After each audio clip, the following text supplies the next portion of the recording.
The गिम्प के spoken tutorial में खुशामदीद। ये ट्यूटोरियल शुमाली जर्मनी के ब्रेमेन में रॉल्फ स्टाइनॉर्ट की तरफ से तैयार किया गया है। अब ये ट्यूटोरियल शुरू करते हैं। ये कर्व्स के बारे में है। सबसे पहले टूल बॉक्स में कर्व्स टूल को फ़ाल करता हूँ और फिर इमेज पर क्लिक करता हूँ। आप देख सकते हैं कि कर्व्स टूल में एक हिस्टोग्राम है और यहाँ ग्रे स्केल के साथ 2 बार हैं।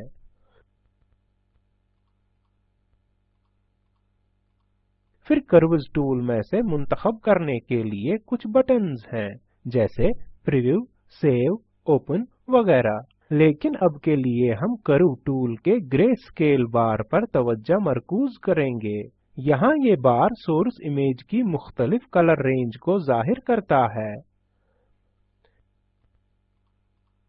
इस बार हमारे पास कुछ पिक्सेल्स हैं जो वाकई में डार्क यानी गहरे और कुछ पिक्सेल्स ब्राइट यानी उजले हैं, और दरमियान में गहरे से उजले की और कुछ पिक्सेल्स हैं।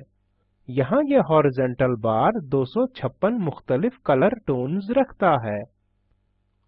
इस बार पर इब्तिदाई पॉइंट 0 है जो काला है और आखिरी पॉइंट 255 है जो सफेद है। और मसलन ये यहाँ 184 ग्रे है। ये इमेज बहुत सारे कलर रखती है और यहाँ मैं चैनल बदलकर आपको मुख्तलिफ रंग दिखा सकता हूँ। अब कलर चैनल में रेड मुंतखब करें और आप इमेज में सुर्ख टोन्स देख सकते हैं। इसी तरह आपके मुतलका टोन्स हासिल करने के लिए इसे सब्ज या नीले से तब्दील कर सकते हैं। इस इमेज में ये बहुत हैरत अंगेज नहीं है कि ग्रीन चैनल एक गालिब चैनल है जिसमें बहुत सी वैल्यूज होती हैं। अब रिसेट चैनल पर क्लिक करते हैं।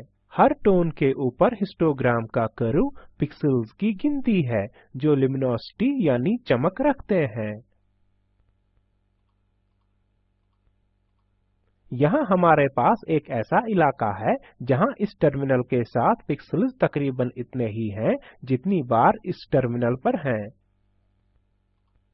हिस्टोग्राम दिखाता है कि यहाँ सबसे ज्यादा कलर रेंज है।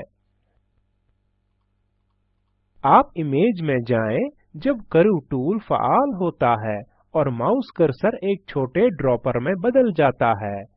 जब मैं यहाँ क्लिक करता हूँ तो हिस्टोग्राम में लाइन इस पॉइंट पर शिफ्ट यानी मुंतकल होती है। आप इमेज में क्लिक कर सकते हैं और इमेज में कौन सा टोन कहाँ है ये जानने के लिए देख सकते हैं। हमने यहाँ हॉरिजॉन्टल बार को कवर कर लिया है और ये यहाँ आउटपुट है। यहाँ भी 256 मुख्तलिफ वैल्यूज हैं और ये इमेज बनाती हैं। हॉरिजॉन्टल बार में वो डेटा होता है जो कर्व में रखा जाता है और वर्टिकल यानी अमूदी बार में आउटपुट होता है। दरमियान में ये जो लाइन आपके ग्राफ को क्रॉस करती है ट्रांसलेशन फंक्शन है। जब मैं ट्रांसलेशन कर्व में दरमियानी ग्रे से ऊपर ट्रांसलेशन कर्व पर जाता हूँ और फिर जब मैं बाईं जानिब वर्टिकल बार पर जाता हूँ तो मैं दोबारा मिड ग्रे पर पहुँचता हूँ। मैं जितना चाहूँ इस कर्व को खींच सकता हूँ और जब मैं इसे नीचे खींचता हूँ तो आप देखते हैं कि इमेज ज्यादा गहरी हो जाती है। अब जब मैं मिड ग्रे से कर्व पर जाता हूँ और फिर बाएं तरफ जाता हूँ तो मैं डार्क ग्रे पर पहुंचता हूँ। आप यहाँ देखते हैं कि यहाँ निचला बार बुनियादी इनपुट है और वर्टिकल बार कर्व टूल का आउटपुट है। मैं बहुत से मुख्तलिफ तरीकों से इस कर्व को बदल सकता हूँ जिसकी तकरीबन कोई हद नहीं। एक हद है कि मैं कर्व को पीछे की तरफ नहीं खींच सकता। जैसे ही मैं ऐसा करता हूँ कर्व टूल पर जो पॉइंट है वो खो जाता है। दरमियान में ये जो लाइन आपके ग्राफ को क्रॉस करती है ट्रांसलेशन फंक्शन है। तो मैं सारे पॉइंट्स नीचे खींचता हूँ और फिर इमेज तकरीबन काली हो जाती है। बस इस पॉइंट को यहाँ ऊपर ड्रैग करें और आपको यहाँ कुछ रोशन मवाद मिल सकता है। आप कर्व्स टूल के साथ तब तक खेल सकते हैं जब तक वैसी इमेजेस हासिल नहीं हो जाती जो बहुत सालों पहले फैशन में रही हैं। हम रिसेट बटन पर क्लिक करके कर्व को दोबारा शुरू कर सकते हैं और बुनियादी कर्व हासिल कर सकते हैं। कर्व्स टूल में कुछ ज्यादा बटन हैं, जैसे लीनियर मोड और लॉगरिदमिक मोड। लॉगरिदमिक मोड में आपको छोटी वैल्यूज बढ़कर हासिल होती हैं। यहाँ लीनियर मोड में इस लाइन की वैल्यू इस लाइन से दुगनी है। लॉगरिदमिक मोड में ये लाइन 1, ये 10, ये 100 और ये 1000 हो सकती है। हर स्टेप 10 गुना ज्यादा वैल्यू देता है और इसके साथ आप छोटे पिक्सेल्स देख सकते हैं जो लीनियर मोड में छुपे हुए हैं। आप इसे इस कोने में देखते हैं। आप ये नहीं कह सकते कि यहाँ पर वो पिक्सेल्स हैं जिनकी वैल्यू 250 से ज्यादा है, लेकिन लॉगरिदमिक में आप देखते हैं कि इमेज की मुकम्मल रेंज पर हमारे पास पिक्सेल्स हैं।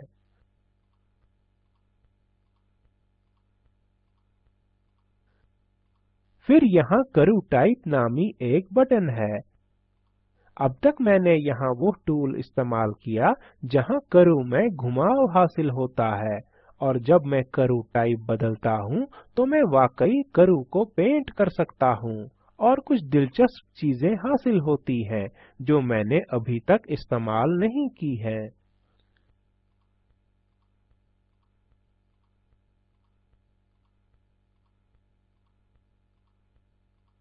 फिर यहाँ सेव डायलॉग और ओपन डायलॉग बटन है। जब आप कर्व्स में तब्दीली कर लें तो आप इसे आगे इस्तेमाल करने के लिए इसे सेव कर सकते हैं, और जब आपको जरूरत हो तो आप इसे वापस हासिल कर सकते हैं। मैं एक आदमी को जानता हूँ जो बहुत सी शादियों में शूटिंग करता है और इसके पास एक खास रोशन शॉट कर्व है जो सफेद लिबास को साख्त देने के लिए सफेद में अच्छी तरह एडजस्ट किया हुआ है। इस इमेज में मैं कर्व टूल को कैसे इस्तेमाल करूं? मैं इमेज के सियाह हिस्से को थोड़ा ज्यादा गहरा करना चाहता हूं। मैं दरमियान वाले हिस्सों को ऐसा ही रखना चाहता हूं और मैं रोशन हिस्से को थोड़ा ज्यादा रोशन करना चाहता हूं। और इसलिए मुझे लगता है मैं एस कर्व इस्तेमाल करूं। मैं कर्व के निचले हिस्से को थोड़ा नीचे खींचता हूं और आप देख सकते हैं कि डार्क हिस्सा थोड़ा ज्यादा गहरा हो जाता है। और रोशन हिस्से पर जाता हूँ, कर्व को थोड़ा ऊपर करता हूँ और रोशन हिस्से को ज्यादा रोशन बनाता हूँ।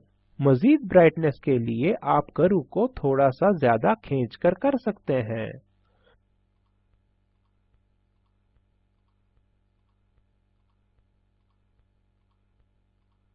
जब मैं ओके पर क्लिक करता हूँ, कर्व की वैल्यूज स्टोर यानी जमा होती हैं, और जब मैं इस अमल को रिपीट करता हूँ तो आप देख सकते हैं कि हिस्टोग्राम बदल गया है। यहाँ बगैर पिक्सेल्स के दरमियान में कोई वैल्यूज नहीं है, और जब मैं लॉगरिदमिक मोड पर क्लिक करता हूँ वहाँ भी आप देख सकते हैं कि कुछ खास पिक्सेल्स के लिए कोई वैल्यूज नहीं है। हर बार जब आप कर्व टूल इस्तेमाल करते हैं तो आप इमेज में कुछ पिक्सेल्स को खो देते हैं।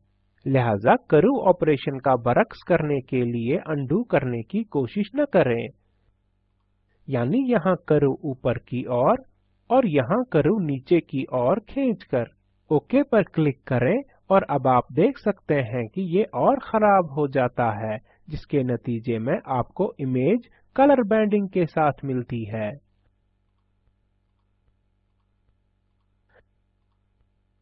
लिहाजा सिर्फ एक तब्दीली करने के लिए कर्व टूल इस्तेमाल करें। इसे सही तरीके से इस्तेमाल करें, नहीं तो आप इमेज में पिक्सेल्स खो देंगे और आपको कलर बैंडिंग वाली इमेज मिलेगी। मुझे लगता है इस ट्यूटोरियल के लिए इतना ही। मुझे उम्मीद है आपसे अगले ट्यूटोरियल के लिए यहीं मिलेंगे।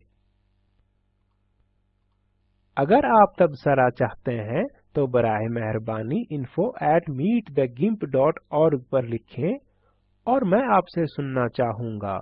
लिहाजा मेरे ब्लॉग पर तबसरा करें। इस ट्यूटोरियल का तर्जुमा और सदाबंदी मैंने यानी वजाहत अहमद ने की है। शामिल होने के लिए शुक्रिया।